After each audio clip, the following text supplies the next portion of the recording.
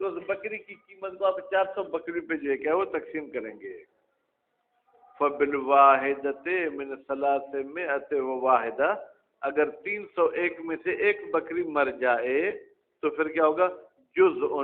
بتائیے جزء یسقط کا فعل ہے، یسقط جزء تو ایک جز کم ہوگا، من 300 جزء وجزء، 301 جز میں سے ایک جز کم ہوگا، یعنی نتیجے میں 300 جز زکوٰۃ دینے ہوں گے، باقی ایک جز اپنے جیب میں رکھنا ہوگا. ٹھیک ہے. من اربع اشیاء، ہم 301 جز میں کتنی بکریوں کو تقسیم کریں گے؟ 4 بکریوں کو. ٹھیک ہے. 4 بکریوں، کیونکہ ہم پر زکوٰۃ میں کتنی واجب ہو چکی تھی؟ 4. تو اب ہم چاروں کی قیمت کریں گے، چاروں کی قیمت کر کے ہم پھر یہ تقسیم کریں گے 301 پر. وہ من ال400 جزء، اور ہم 400 میں تقسیم کریں گے ان 4 بکریوں کی قیمت کو. ٹھیک ہے. کب؟ جب 400 کے قائل ہو جائیں. من 400 جزء منہا کی ضمیر کہاں جائے گی بیٹا؟ ان اربع کی طرف، یعنی 4 بکریوں کی قیمت کو ہم 400 میں تقسیم کریں گے، پھر اس میں سے ایک حصہ کم کریں گے. وَيُشْتَرَطُ فِيهَا، اور شرط ہے فیہا انعام میں، مطلقہ، چاہے اونٹ ہو، چاہے گائے ہو، چاہے بکری ہو، الصوم، کہ وہ کیا ہونے چاہیے بیٹا؟ صوم ہونے چاہیے. صوم کی معنی اور مطلب ہمیں سنا ہے. وہ اصلہ، صوم کی اصلی معنی کیا ہے؟ الرعی، کہ وہ چرتے ہوں. والمراد ہونا، یہاں پر ہماری مراد صوم سے کیا ہے؟ الرعی، چرنا، من غیر المملوک، وہ مالک کی ملکیت میں چرتے ہوں، جیسے تھر کا جو ہے کیا جانور چرتا ہے. والمرجع فیہ، کہتے سائمہ کسے کہیں گے؟ فیہ کی ضمیر صوم کی طرف جائے گی. صوم کا مرجع العرف، عرف کی طرف ہے. عرف اگر کہے کہ یہ جانور سائمہ ہے تو اس کی زکوٰۃ واجب ہے، اگر عرف کہے کہ نہیں ہے تو مالک کا گھاس چرتا ہے تو اس کی زکوٰۃ واجب نہیں ہے. فلا عبرت بألف یوما فی السنۃ. اچھا، اگر مشاہد سال میں کوئی ایک مرتبہ جانور کو گھاس چرائے، گھاس چرانے کا ترجمہ کہاں سے کیا میں نے؟ الف سے. ہا کی ضمیر کہاں جائے گی؟ انعام کی طرف. ٹھیک ہے. ولا فی الشہر، اچھا مہینے میں ایک مرتبہ گھاس چرائے، کہتے ہیں اس کو ہم جو کہا ہے اس کی وجہ سے اس کو سائمہ سے خارج نہیں کریں گے، بلکہ پھر بھی سائمہ مان کر اس پر زکوٰۃ واجب کریں گے. وَيَتَحَقَّقُ الْأَلَفُ، ٹھیک ہے بھائی، یہ گھاس دینے والی بات متحقق ہو جائے گی بِإِطْعَامِهَا الْمَمْلُوكُ. اطعامہا کی ضمیر بیٹا پھر جائے گی انعام کی طرف. جب آپ انعام کو اپنی ملکیت کا گھاس چراتے ہیں پھر کاٹ کر لے آئیں تو بھی ٹھیک ہے، ولو برعی، یا کاٹ کر نہیں لے آتے، وہیں زمین میں جا کے اس کو گھاس میں چھوڑتے ہیں، چرتی ہے. کما، جیسے لو زرع لہا کسیلا، اس نے کاشت کیا اپنے جانوروں کے لیے کوئی گھاس، ٹھیک ہے. لا مستاجرہ من الارض لترعى فیہا، کبھی بیٹا ایسے ہوتا ہے کہ میں گھاس کاشت نہیں کرتا ہوں، زمین کرائے پر لیتا ہوں تاکہ میری بکریاں وہاں جا کر چریں. جیسے آج کل یہ جو کپاس کی فصل ہم نے نکال لی، اب جو کپاس کے بوٹے کھڑے ہیں، یہ جو لکڑی کی صورت میں آپ کہتے ہیں بھائی 5000 لو اور مجھے اجازت دو آپ کی زمین میں میری بکریاں چریں، تو اس کو آپ جو ہے الف والا کام حکم نہیں لگا سکتے، بلکہ یہ پھر بھی سائمہ ہے. اور دفع الی الظالم، یا بیٹا پیسوں سے گھاس نہیں خریدتا، ٹھیک، بلکہ وہ ایک علاقے پر ظالم نے قبضہ کیا ہوا ہے. کیا کیا ہوا ہے؟ قبضہ کیا. یہ اس کو پیسے دے کے کہتے ہیں یار اجازت تو میرا مال یہاں چرے، ٹھیک ہے، انل کل ہے، ٹھیک ہے، وہ اس کو پیسے دیتا ہے انل کل ہے اس گھاس کے بدلے میں، تو بھی زکوٰۃ واجب ہوگی. وفاقا للدروس، یہ بات مطابق ہے کس کے؟ درست کے. ولا فرق بین وقوعہ لعذر وغیرہ، کوئی فرق نہیں ہے کہ جو آپ اس کو گھاس دیتے ہیں عذر کی وجہ سے دیتے ہیں یا غیر عذر. جان بوجھ کر بھی اگر اسے گھاس چرائیں گے تو زکوٰۃ واجب نہیں. عذر کیسے؟ سر میں مثلا بگھڑ آ گئے یا ٹڈی ماکڑ آ گئی ہے جس کی وجہ سے وہاں کوئی گھاس نہیں، اب مجبور میں آپ 1 مہینہ اس کو اپنے گھر پہ گھاس چراتے ہیں تو زکوٰۃ واجب نہیں ہوتی. وہ فی التحقق ہی بألف غیر المالک. اچھا مشاہدہ، آپ نے تو گھاس کاشت نہیں کیا، سکندر آپ کے بھائی ہیں، انہوں نے گھاس کاشت کیا ہے، اب آپ کی بکریاں جا کے ان کا گھاس کھاتی ہیں، اب اس میں کیا کہیں گے کہ یہ گھاس چرنے والی ہیں، نتیجے میں زکوٰۃ واجب نہیں ہے؟ یا نہیں بھائی یہ تو گھاس نہیں، یہ جنگل چرتی ہے؟ کہتے ہیں خرچے کے لحاظ سے دیکھیں تو یہ گھاس کھانے والی نہیں ہے تو آپ پر زکوٰۃ ہونی چاہیے، لیکن عرف کے لحاظ سے دیکھیں تو سب کہتے ہیں بھائی بھائی کا مال کھا رہا ہے تو پھر زکوٰۃ نہیں ہونی چاہیے۔ وفی تحقق الالف بالف غیر المالک، آیا الف والا ٹھپا اس پہ لگے گا اگر غیر مالک کا گھاس چرے ہیں؟ ٹھیک ہے، لاحق بالانعام کی طرف جائے گی، علی وجہ اس طریقے سے چرتی ہیں کہ لا یستلزم غرامت المالک، یہ ان کا چرنا مالک کے خرچے کا سبب نہیں بنتا۔ وجہان، اس میں دو وجہ ہیں، من انتفاع صوم، بھائی صوم منتفی، صوم وہ ہے جو خود گھاس اگتا ہے وہ جا کر کھائیں، یہ خود اگنے والا تو نہیں ہے، تو اس لحاظ سے اس پر جو کیا ہے وہ زکوٰۃ واجب نہیں ہوگی۔ لیکن والحکمت، حکمت کو اگر ہم مد نظر رکھیں تو زکوٰۃ واجب ہوگی۔ بھائی حکمت کیا تھی کہ مالک کا خرچہ نہ آئے تو زکوٰۃ دے، خرچہ آئے تو زکوٰۃ نہ دے۔ اب آپ کے بھائی کا گھاس چل رہے ہیں، آپ کا تو خرچہ نہیں آ رہا، تو حکمت کے لحاظ سے آپ کو زکوٰۃ دینی چاہیے۔ وہ اجودہما التحقق، یہ شہید ثانی کا نظریہ ہے کہ دو نظریوں میں سے اچھا نظریہ یہی ہے کہ الف والی بات متحقق ہو جائے گی، ٹھیک ہے، یعنی گھاس چرتی ہیں لہذا زکوٰۃ واجب نہیں۔ کیوں؟ لتعلیق الحکم علی الاسم، بھائی اسلام کا جو حکم آیا نا کہ کس پر زکوٰۃ واجب ہے کس پر زکوٰۃ واجب نہیں، وہ حکم نام پر آیا ہے کہ صائمہ پر زکوٰۃ واجب ہے، معلوفہ پر زکوٰۃ واجب نہیں۔ اسلام نے مشاہد یہ نہیں کہا کہ مالک کا خرچہ نہ آئے تو زکوٰۃ واجب ہے، خرچہ آئے تو زکوٰۃ واجب نہیں، ایسی کوئی بات نہیں ہے۔ لا علی الحکمت، دین کا حکم حکمت پر نہیں آیا ہے۔ وَإِنْ كَانَتْ مُنَاسِبَةً، اگرچہ حکمت مناسب ہی کیوں نہ ہو حکم کے لحاظ سے، بھائی خرچہ بھی نہیں آئے تو زکوٰۃ دے دو، پھر بھی ہم حکمت کے مطابق زکوٰۃ دینے والی بات کو ضروری نہیں سمجھے۔ وَقَضَا، قضا یعنی صوم کی طرح، یشترط فی الانعام، انعام میں شرط ہے اللہ تکن عوامل عرفن، عرف میں وہ کام کرنے والے نہ ہوں، ولو فی بعض الحول، چلیں پورا سال کام نہیں کرتے، کچھ سال کا حصہ بھی کام نہ کریں۔ مثلا بیل جو ہمارے ہوتے ہیں وہ صرف جب ہل چلاتے ہیں فصل کو کاشت کرنے کے لیے تو استعمال کرتے ہیں کام میں، جب فصل کاشت کر لی اب بیل کو تو ہم کام نہیں لیتے اس سے، تو بھی برحال یہ عوامل ہو جائیں گے۔ ٹکی بھی تھی وہ ادب بھلی دیو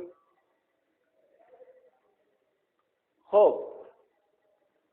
وَإِنْ كَانَتْ صَائِمَةً، اگرچہ وہ آپ کے بیل جنگل میں چرتے ہیں، جزاک اللہ، جنگل میں چرتے ہیں، اس کے باوجود ان پر زکوٰۃ واجب نہیں ہوگی۔ وَكَانَ عَلَيْهِ أَنْ يَذْكُرَهُ، وَكَانَ، اور لازمی تھا مصنف پر، ان یذکرہ، کس عوامل والی بات کو بھی ذکر کرتا۔ بیٹا کان کو اسم چاہیے یا نہیں چاہیے؟ مشاہد چاہیے، وہ اسم کہاں ہے؟ ان یذکر تعویل مصدر میں چلا گیا۔ وکان علی المصنف ذکرہ، مصنف پہ ضروری تھا کہ اس بات کو ذکر کرتا۔ والحول، اور شرط ہے کہ سال بھی گزرے، ٹھیک ہے، یہ سال والی بات انشاءاللہ کل پڑھ